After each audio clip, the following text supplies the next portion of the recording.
តា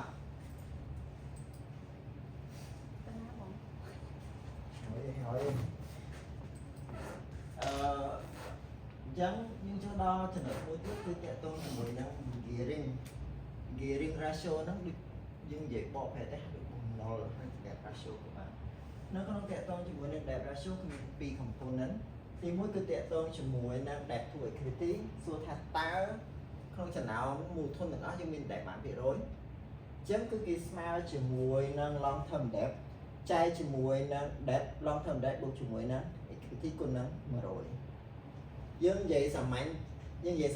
ធម្មតាវាអញ្ចឹងកាលណាយើងនិយាយតាក់ទងជាមួយនឹងបំណុលក្រុមហ៊ុនកាលណាមានបំណុលកាន់តែច្រើនគឺអីមានកតាបកិច្ចនៅក្នុងការសងបំណុលអានេះមានន័យថាម៉េចហានិភ័យក្រុមហ៊ុនដូចយើងនិយាយបុគ្គលយើងធម្មតាយើងខ្ចីបំណុលខ្ចីបេះអូនឯងខ្វះតែចំណូលបន្តិចគឺអូនឯងហ្នឹងហើយមានអារម្មណ៍ថាសតិអារម្មណ៍ដោយសារឯថាតើយើងមានលទ្ធភាពក្នុងការសងបំណុលអត់ដល់ថ្ងៃគឺត្រូវអីទាំងដើមទាំងការអញ្ចឹងដែលស្វែងនៅពេលដែលក្រុមហ៊ុនគាត់មានបំណុលគឺកាន់តែធំ exposure របស់ company ក៏កាន់តែធំដូចគ្នាដែរ high risk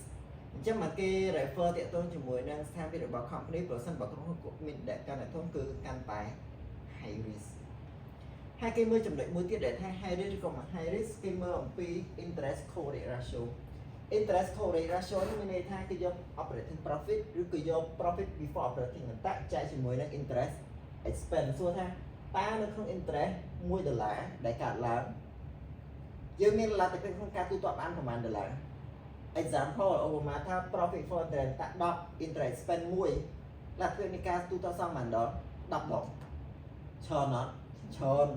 អូចុះបាទនេះមាន2អានេះមាន1ច្រើនអត់មានតែ2ឃើញអត់ច្រើន2ច្រើនអត់ច្រើនទេអានោះគឺអីគេហានិភ័យគឺអាចប្រឈមបើសិនជាក្នុងលក្ខខណ្ឌអានេះមួយ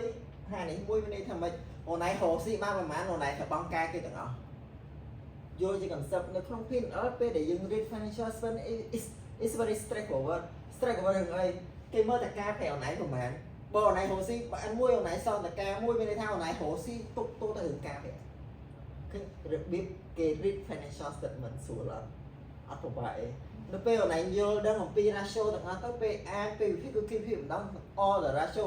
គេអាច focus ថាក្រុមហ៊ុនល្អឬក៏មិនល្អ good performance ឬក៏មិន good performance គេមិនមែនមើលតែមួយ ratio ទេគេមើលឲ្យគ្រប់ ratio ថាដំណើរការរបស់អាជីវកម្មល្អមិនល្អ performance របស់គាត់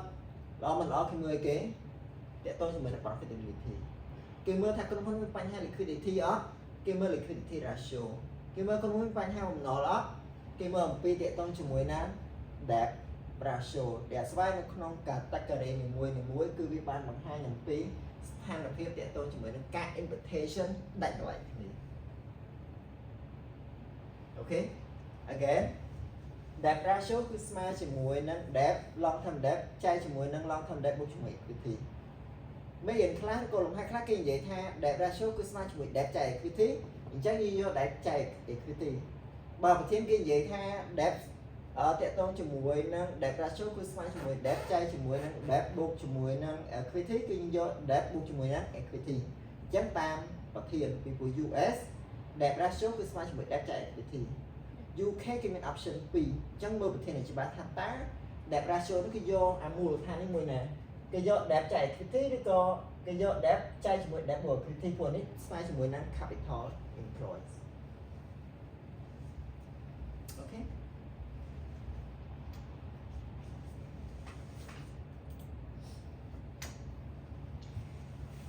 ហើយយើងចាប់ដើមមើលតកតងជាមួយនឹង